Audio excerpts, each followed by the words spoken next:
Welcome to the You Can Make a Living in the Music Industry podcast from Nashville, Tennessee. I am your host, John Martin Keith. Celebrities, working class musicians, and people who work behind the scenes in all areas of the music industry will share their stories, encourage you, and give practical advice of ways you can make a living doing what you love in the music industry. This episode is brought to you by Edenbrook Productions. Edenbrook Productions is the company I founded to help musicians grow in their craft. Are you a songwriter, but maybe you've been told your songs aren't quite there yet? Or are your songs ready, but you don't feel stage ready? Or maybe music is your passion, but you feel imprisoned by your day job and you don't know what to do next to make your dream a reality. Well, Edenbrook Productions is here to help. We offer consulting services via phone call, Skype, and FaceTime. And for the You Can Make a Living in the Music Industry podcast listeners, we're offering an introductory 1-hour consultation special. Click on the link in the show notes to contact me, and let's get you making a living in the music industry. Hey everyone, welcome back. Today we're going to continue our conversation with Jeremy Quarles as we focus more on road managing in the music industry. I hope you enjoy part 2 of our conversation today. So when you decided, okay, I'm going to focus on road managing, I've got to let people know that this is what I'm doing. How did you go forward with that? Like, how did you let people know this is what I do and I'm looking to work with you as an artist or as a management company or whatever? What steps did you have to take to make that happen? Sure. So the tour manager that came in after the Christmas tour with Franny is a good friend of mine now and is one of the best tour managers that I've ever met. His name's Greg Lee. And I learned so much from him road managing, watching him road manage Franny. While you're doing production? While I'm doing production, okay. Exactly. Because that's another hard thing is when you're road managing, you're the road manager, so there's no one to learn from. So that tour and that time when I was with Franny and Greg was road managing was really instrumental to me because I was able to learn how the best do it. And so coincidentally, he also works for a company called Streamlined Event Agency, whose main task is producing tours, and they put road managers out on various tours. Okay. And so they have a pool of road managers that they pull from, and they produce these tours. They're very streamlined, which is the reason they're named that. So after I wasn't working with Franny anymore, and Greg wasn't working for Franny anymore, then he was like, hey, well, we have some tours that we need road managers for. Would you want to jump on there? Some of them were tours. Some of them were just like one-offs with artists. They have artists that are on their roster that the artist just pays them to basically advance and be their road managing team.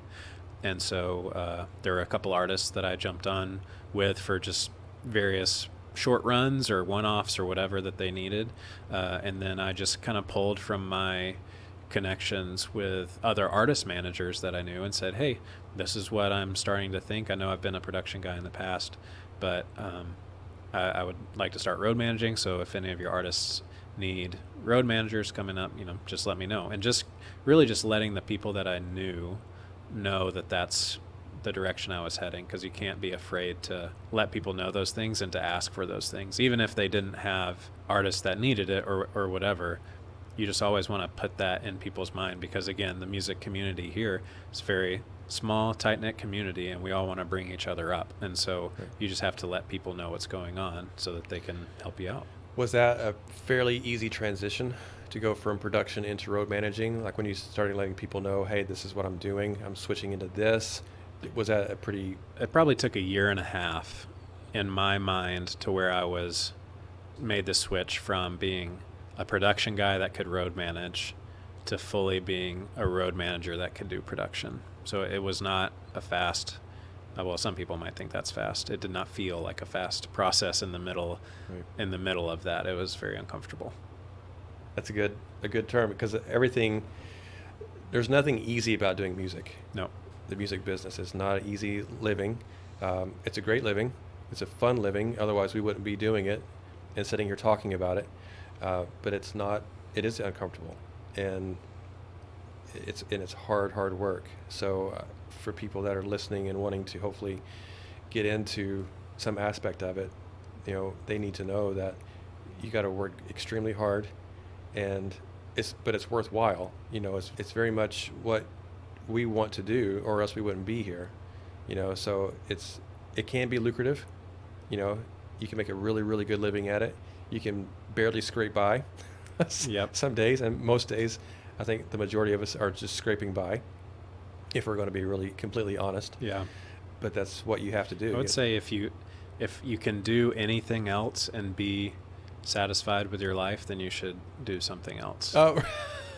But if you can't do anything else and be satisfied, then you know that the music industry is for you. Yeah, and I think for those of us that are doing it full time, there is nothing else for us. Right. And we've tried other things. Yep. At least to some extent, just to be safe.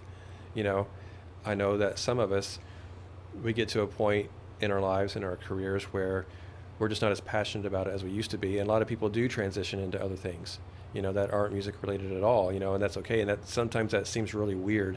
Like, to me, that always feels odd to me.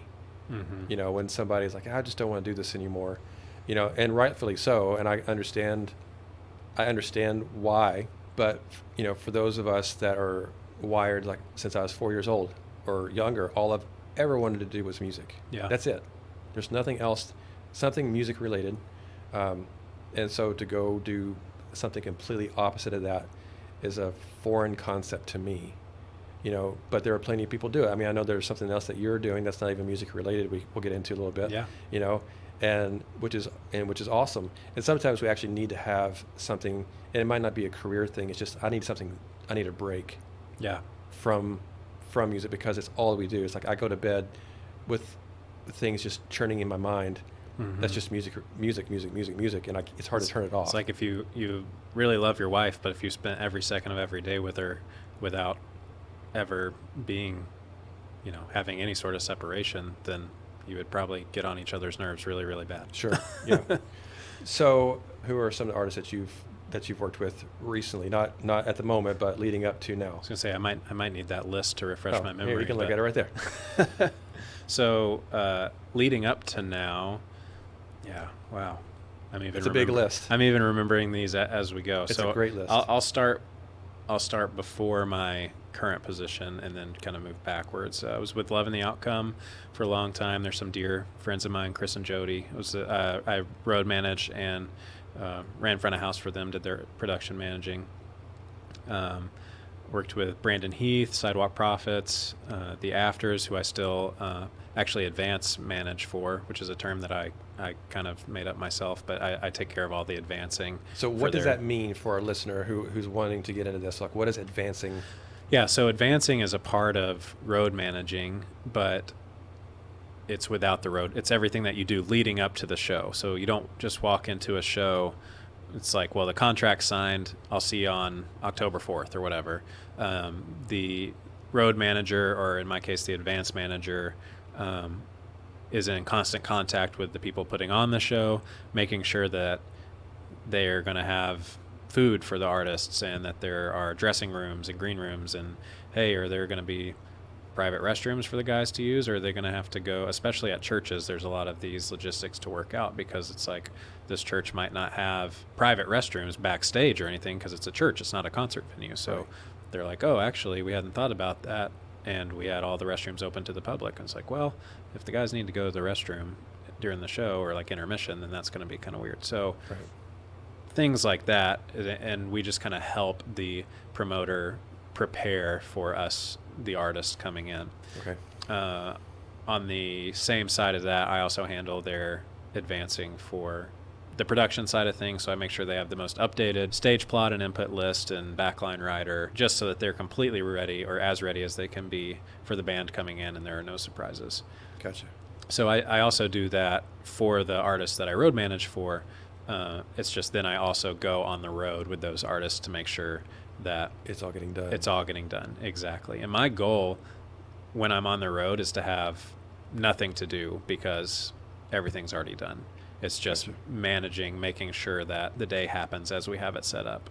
And then that way, if anything does come up that's a surprise or something goes wrong, then you have the capacity to handle that instead of doing things that should have already been done in advance. So when you're on the road as a road manager and you're taking care of all those things, do you make sure that when the venue is paying the artist, because there's like a deposit that they always have to pay Right. to get things settled in on the calendar, but then the final payment that the artist is going to get from the venue, does that go through you? Are you the person who receives the check, or I does that go? I receive the check, and Okay. I make sure that it's the correct amount and that Right. sort of thing. And usually I'll send an email out the week before the show, before people are cutting checks, and say, hey, just as a reminder, this is the number that we're going to be looking at. And those are sometimes different because sometimes there's back-end splits, which means depending on the number of tickets that you sell, you might get paid more.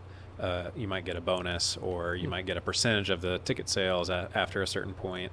Or sometimes we've worked in buyouts for either hotels or food, where instead of, we do this all the time right now, where they're like, instead of us bringing in catering for you guys, why don't we just give you a couple $100 and you guys can just grab food out or do whatever. Right. And so depending on the situation, whether you're on a tour or whether it's just kind of a one-off fly date or whatever, then I'll kind of make those determinations as what would be easiest for the artist to handle, and figure that out. But then all that gets included in that check, and then I'll pick that up and drop it off with business management or deposit it. Do you myself. ever ask the artist what they would prefer? Like, do you want to do catering? Do you want to just get some money up front and we can go grab food somewhere? Do they ever have Not like a usually. say in that? Mostly, I mean, they have a say in it, but it's mostly kind of, I don't ask for like specific instances. It's kind of more of a, and even the artist manager might be able to answer this and be like, hey, would the guys be willing to do this in the case where like they're flying in the morning of a show? Well, if the band has to fly in all morning and then drive 2 hours to a church, they're not going to get there till almost 3 o'clock in the afternoon. There's no reason for them to rush even faster to get to the church because they don't feel like they can afford to get lunch because their lunch isn't being paid for. It's at the church. Right. And so in instances like that, I just say, hey, will you guys pay, whatever, so that the guys can grab lunch on the way from the airport? And most everybody's like, yeah, that's great. Sure. Because catering is expensive. Sure. For a promoter, and they can usually do a cash buyout for less money.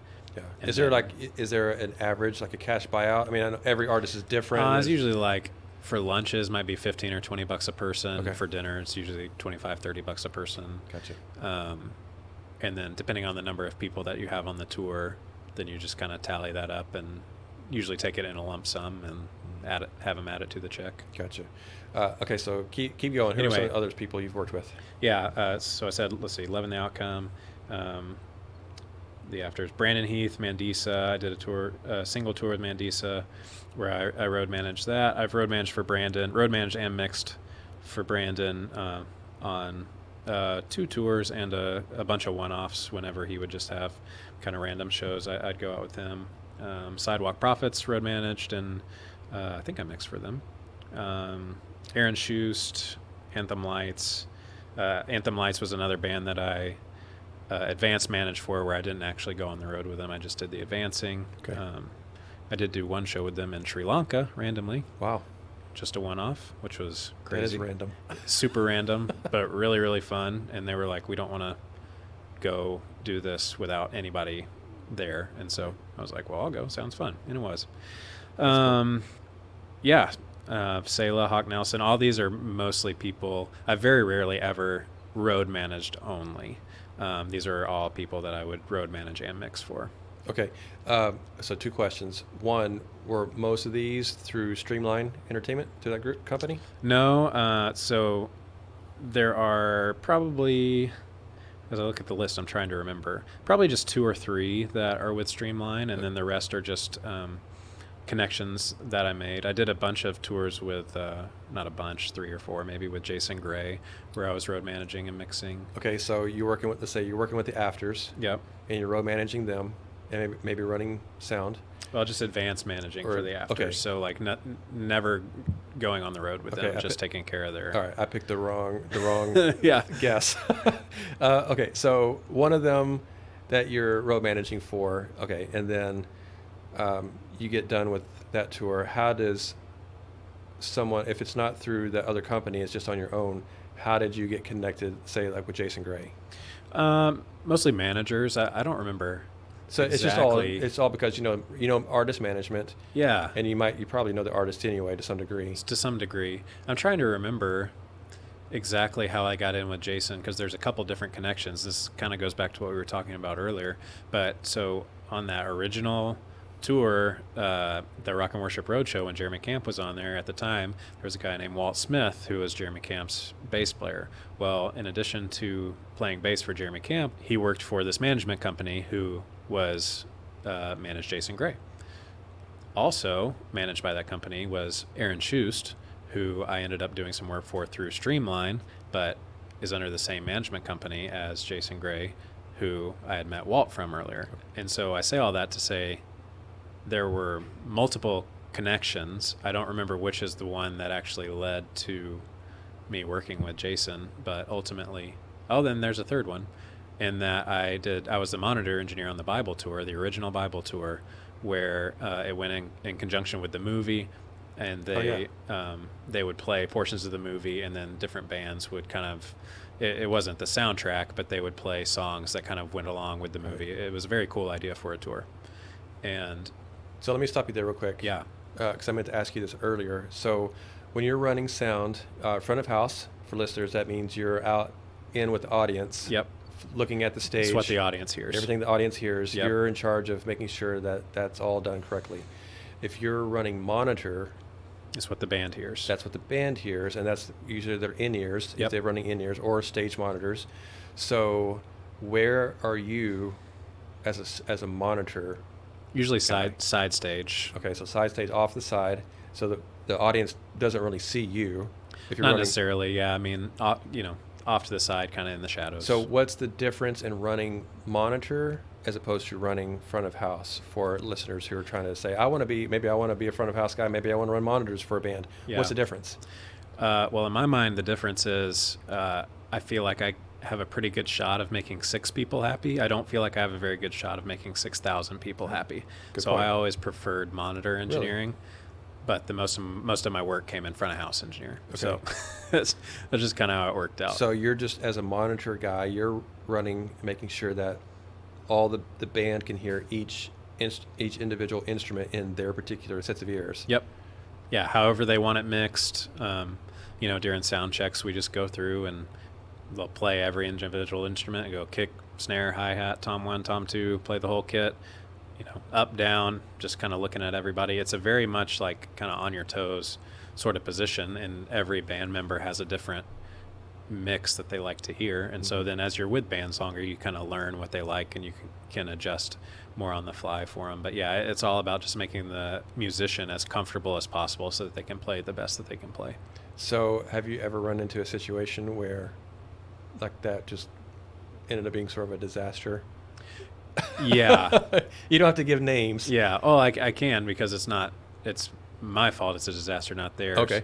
But one time I remember very vividly, I apologize to 10th Avenue North in advance if they're listening, Mike and the rest, but I really royally butchered their ears one time because I was trying to add a little sizzle to the mix. I was trying to make it really nice, crisp, and clean, so I added a plug-in to the mix that I really liked this plug-in, especially for front of house. Well, what I didn't realize was that, which doesn't matter as much at front of house, is there's a lot of latency when you use this plug-in.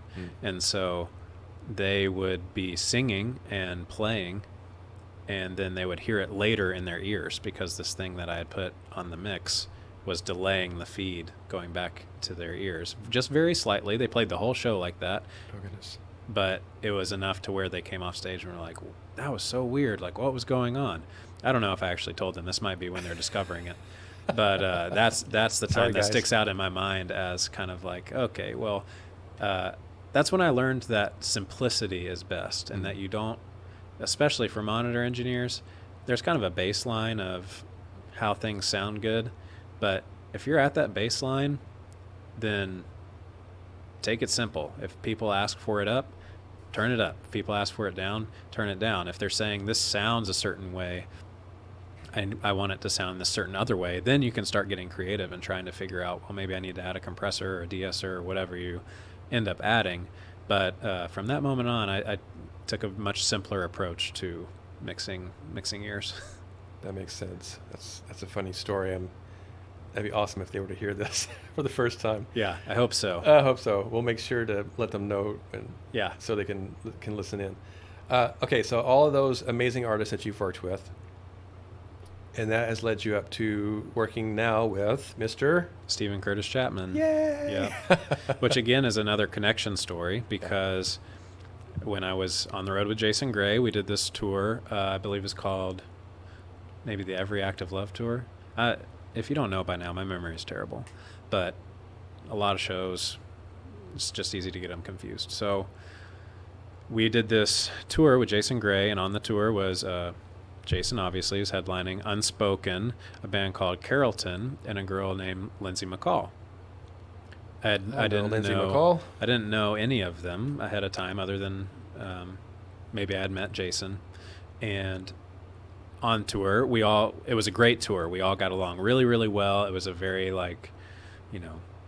friendly kind of like comrades. Everyone comes together, sort of really good touring environment where the people were great and you really build each other up and kind of carry each other through, which is not always the case. And that was great. And so one week I got asked, said, hey, we have an extra spot on the bus. Lindsay's husband would like to come out. Is that okay? I was like, sure, it sounds great. And so that is when I met Mark Mattingly, who is now, as you know, Steven's manager. Right. At the time, Mark worked for a company called Creative Trust, who, in addition to a lot of other things, they managed music artists, including Steven. Mm-hmm. And Mark was their live events manager. And so he and I talked and introduced each other and got to know each other a little bit. And then kind of a long way down the road, but we end up at Fellowship, which we've already talked about. Lindsay's on staff at Fellowship as a worship leader. Yep. Reconnect with Lindsay and Mark. And Mark, the Creative Trust thing happens where they decide that they're no longer going to manage artists anymore. And so Mark starts managing Steven. Steven says, hey, I want to have a dedicated road manager, kind of like we talked about earlier with Franny. And so Mark called me and said, hey, is this something you'd be interested in? And I said, yes, I would. That's the very short very version short of that story, because it's very complicated. It just goes to show that you just meet all these people along the way, and God kind of like directs your paths in the way that you're supposed to go, and then the people that you meet, and it's just crazy how it comes together sometimes. Yeah. And again, it comes back down to relationships. Yeah. And knowing people and having friendships with people. You met Mark on the tour bus working with somebody else. And then later on, he came out to hang out with his wife, not even any sort of music industry connection whatsoever. And then again, you meet at church, at Fellowship again. Yep. So between the time you met him on the tour bus and Fellowship, was there any communication between you two before that? Or because I started working with some of the artists at Creative Trust because Lindsay and I got along really well on that tour, and so I had talked to Mark a couple other times, and he was like, hey, I have some artists that need some help for one-offs, and I have this idea for a tour called the Table Tour that we're going to end up doing. Would you like to tour manage that? And so that's actually how I met Brandon Heath and Nicole Nordeman and some of those other artists. Was Creative Trust artists that Mark worked with, and he brought me in to do a couple of those tours. I see.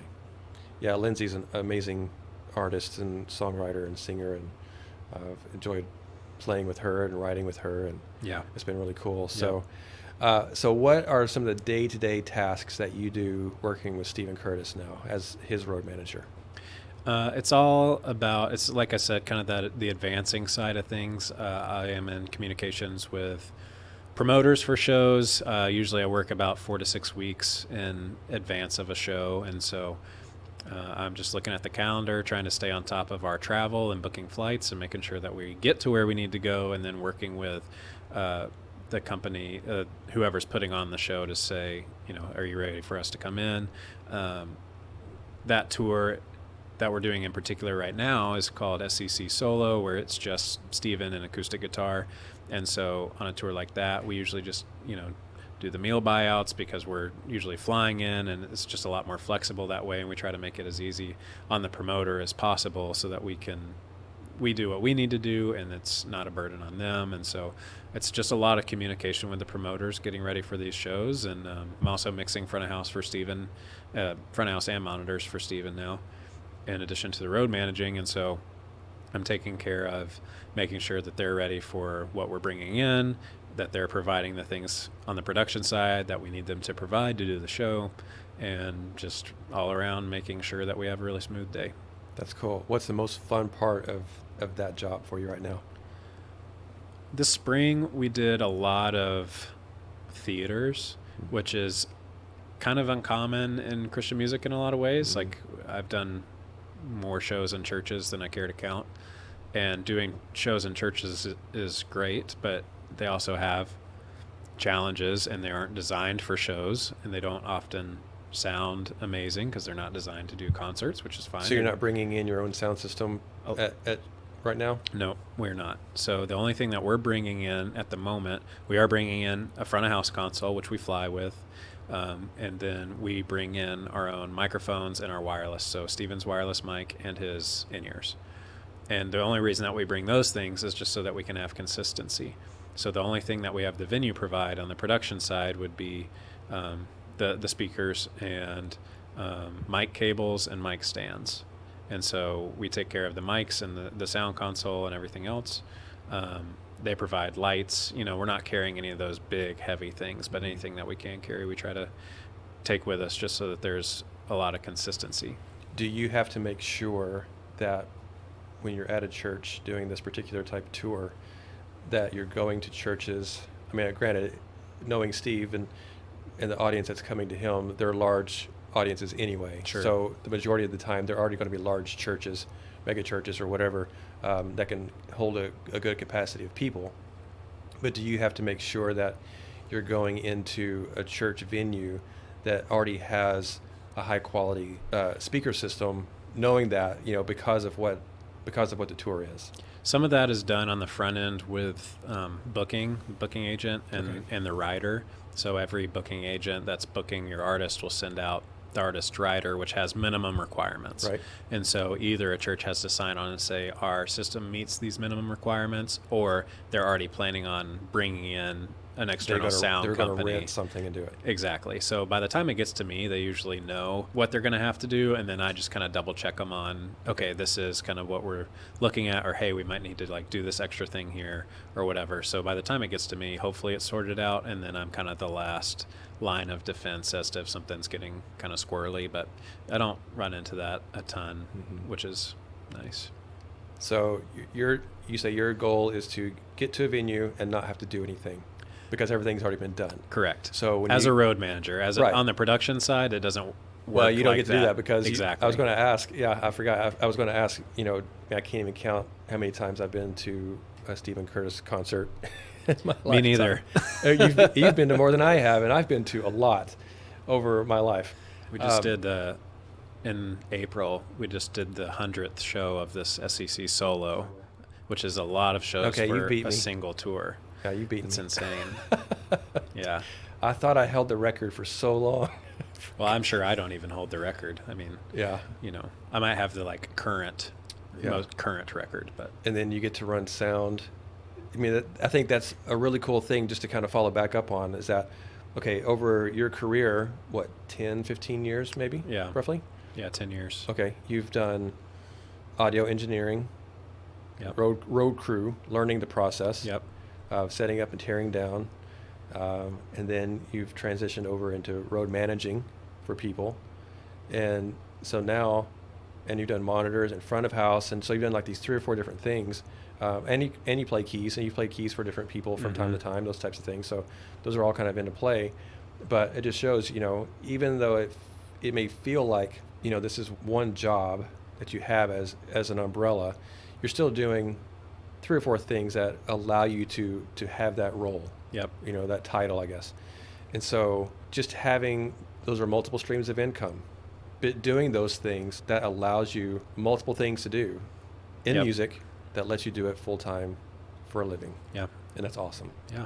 what is some advice that you would give to somebody listening that wants to get into either audio production on the front of house or monitor side or both, or in the management side of things? Like, what would you say, here are some practical steps to take to get your foot in the door? Here's, if you make a resume, what do you put in a resume? If you have to do that, how do you reach out to a management company or a production company that's wanting to do those types of things? Yeah, I've had to use very few resumes in my life, which is interesting. I wouldn't stress as much about that, other than now it's nice to be able to look at my resume and remember artists that I've worked with and stuff, because I sometimes I'll look back at it and be like, oh, I remember that, and it just wasn't even in my mind. But practical tips, I would say, and it's not unlike stuff that we've already kind of covered, but don't be afraid to say no to things that aren't going to move you towards where you want to be. And if you don't know where you want to be, that's okay. You're going to figure that out eventually. Mm-hmm. But if you do know where you want to be, it's okay to start saying no to things that aren't going to get you there, which is very scary and uncomfortable, but that's what you have to do. As far as getting into the audio engineering world, contacting local companies if you want to do it live, live sound. Local companies are great for that. There are a lot of local companies here in Nashville. There are local audio companies everywhere, because everywhere does events, whether that's concerts or whether that's just the mayor needs to speak to your small town, and this, little company goes and sets up speakers for this mayoral event. Like, there are audio companies everywhere that you can get in with and that you can learn. In any town across the country. Any town across the country. Wherever you are. Exactly. There's somewhere that's going to be close enough by that you could get in with and say, hey, I would like to work and learn. And I think that having the spirit of wanting to learn is really important, because you do need to learn the business and you need to be the best at it that you can be to be able to succeed. And so on the road managing side, again, just foster those relationships and really learn. Like I said, like I learned from my friend Greg, he was the best road manager that I had ever seen. I loved the way that he did things. I loved how organized he was. I loved his processes. And I still sometimes ask him, like, hey, how do you handle this or whatever? And just having those people that you can learn from to say, like, I see you as a person that I would like to be someday. How can I do that? How can I learn from you? How can I take what you're already doing and myself already do that? And just making those connections and putting yourself out there, What would be, like you're saying, okay, from Greg, you're trying to learn, even now you're trying to learn new things, and you're getting to work with the biggest artists in Christian music that there is. Like, sure. Where do you go from there as far as, it's like there's not many places you can go from there, at least in Christian music. So as far as learning, like trying to learn new things to incorporate into what you're doing with Steven now. Yeah, occupationally, I have no drive to do anything other than what I'm doing now. I don't see it as like, oh, well, next I need to like get on this arena tour so I can get on a world tour so I can blah, blah, blah. I don't really care about that. What I want to do now is just be able to serve Steven as best as possible. And that means learning who he is as a person, figuring out his likes and dislikes, who he is professionally, what he wants to be, how he wants things done, and just continuing to work with him and with his management company and whoever else is involved to make sure that his experience on the road is the best experience that it can be. Mm-hmm. And that's really, my goal and what I'm trying to continue to improve on, week by week as we're on the road. You haven't figured that out after 100 shows? Kidding. It's, you work on it. You have your days. I'm just kidding. That's awesome. You'll have to ask him. Yeah. I want to thank you for your time, and I do appreciate you and your friendship, and that we've got to know each other over the past 5 or 6 years. Yeah. And we've got to work together and play music together and lead worship together, and just know each other and be friends. And I'm so excited for you that you get to work in this capacity with Steven and with all the other artists that you've been with over the years. Like, I saw your bio, I was like, I didn't know that you had done a lot of this stuff, but I'm not seeking those things out. In this town, you don't necessarily become friends with somebody with the hopes of finding out, hey, what do you do and how can you help me out? Like, that's not our goal. It's and none of it is anything that I've done. Like, I mean, yes, I've worked hard and I try to be the best that I can be, but any of these artists that I work with, or I've been asked by other people, or it's the music industry bringing everyone up with it, and also just, God putting me in those positions to where I do know those people, but it's not what I've done. It's really just kind of the blessing of being in the music industry and and having really good people around me. Mm-hmm. So last thing, do you work with any other artists right now? Like you're working with Steven full time. How many artists would you be willing to work with at a time in that capacity while you're still working, right now? Like how much is too much? I've had 2 other artists that I was advancing for, and that I shut down this year. Okay. Yeah, so I was working with Steven and advancing for 3 artists. Okay. I shut down those other 2, working for those other 2 artists. I didn't shut the artists down. Right. I shut down myself working for them. Right. Because ultimately, I'm moving in a direction just more away from the road, and even though it's what I know, again, I'm starting to say no to things that aren't going to propel me to where I want to be. And so right now, working with Steven is the perfect situation for me, and working with the Afters is great, and I really love those guys, and it's a simple thing, and so I'm sticking with those for the time being, and we'll see. I probably won't take on more than that. You got plenty to do right now. Yes. If it's not with the music industry, it's with other things. So. Yeah. And real quick, your other thing, you have a company called Peach and Pine. Yep, Peach and Pine Home. With your wife. Yep. And my who's wife, an amazing artist, by the way. She is. Yeah, she has her own music story, which is kind of wild. It feels like a lifetime ago, but yeah, so we run an interior design company here in Nashville. It's been my wife's full-time job for about 2 years, and I just stepped in full-time with that, quote-unquote full-time. I'm still working with Steven, but I stepped into that as a project manager and a director of content, and so I'm working on putting out content that's helpful for people to help love their homes better. I'm blogging for us, and we're doing a podcast as well, and yeah, it's been really fun, and a whole new chapter of life for sure. Mm-hmm. That's cool. So how can people check out your podcast or your website for Peach and Pine? Yeah. So the podcast is called Love Where You Live, and it is about home tips and tricks, interior design. Think HGTV for podcasts. Mm-hmm. And you can find that anywhere that podcasts are. Just type in Love Where You Live and you will find it. We also do interviews that are, really fun. Those are my favorite part, just hearing from other people.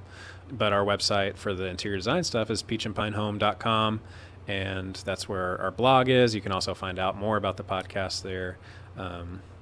And we're on Instagram and Twitter and Facebook, pretty much anywhere that you can find people, we're there. So pop in and say hello. Would love to hear from you. Well, yeah, we'll have the audience be sure to check out your podcasts and your website information for those that are interested. And again, thank you so much, Jeremy, for coming on and talking with me and sharing your story and your expertise. And I'm just really grateful for you. And so thanks for being here. Thanks for having me. It was really fun. Have fun. See ya. Thank you all for joining us today. I'm so grateful you spent your time with us. Jeremy Quarles is a great guy, great friend, and what a great wealth of information he has to share regarding running sound for live events, as well as road managing different artists. Be sure to check out all of his social media accounts as well if you want to learn more about Jeremy Quarles. And don't forget, Edenbrook Productions is here to help if you need consulting services via phone, Skype, or FaceTime. Let us know how we can help you begin to make a living in the music industry.